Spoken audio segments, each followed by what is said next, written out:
Hi all, I thought I'd try my luck again.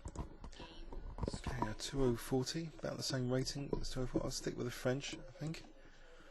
So knight f6, try and encourage white to close the centre.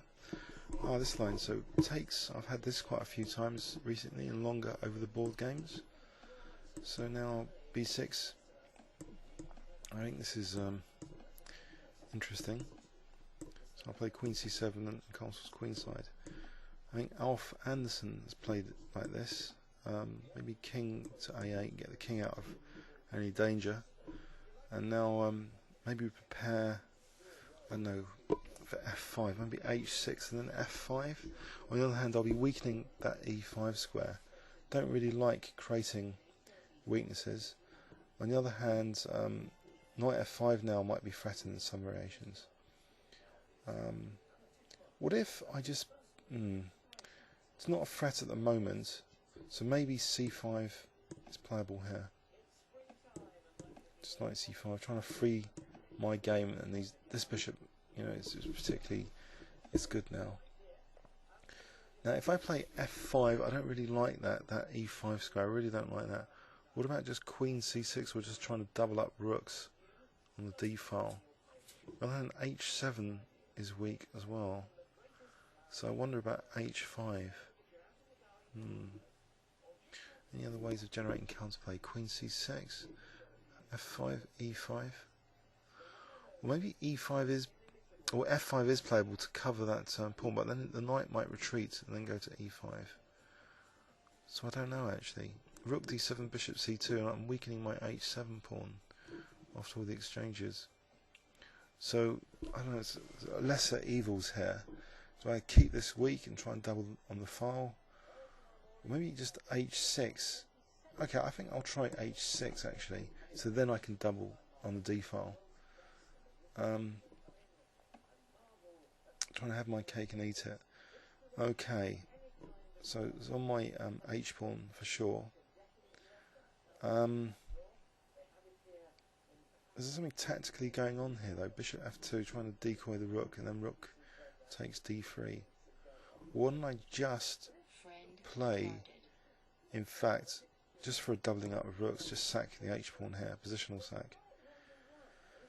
I think because the queen might be away from the action there. So let's just go for this d-file pressure.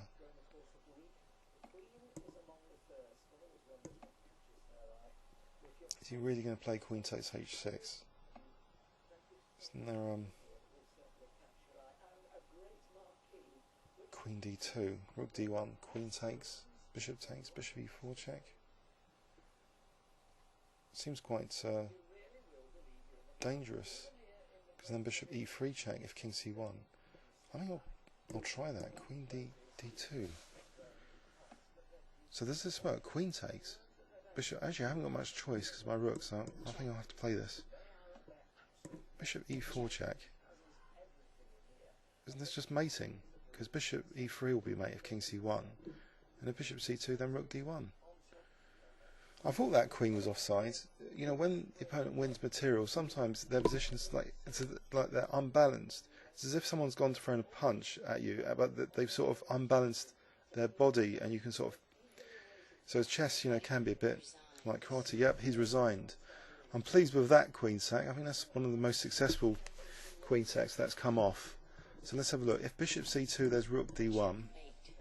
And if we go back, if king c1, there's bishop e3, and that's mate. And if king a1, rook takes d1.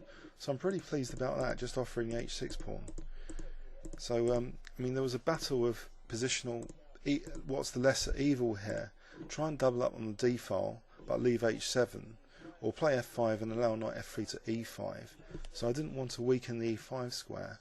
So sacking the h6 pawn, or h7 pawn, by first moving it to h6, it's an interesting thing, maybe to bear in mind even for longer games, as an idea.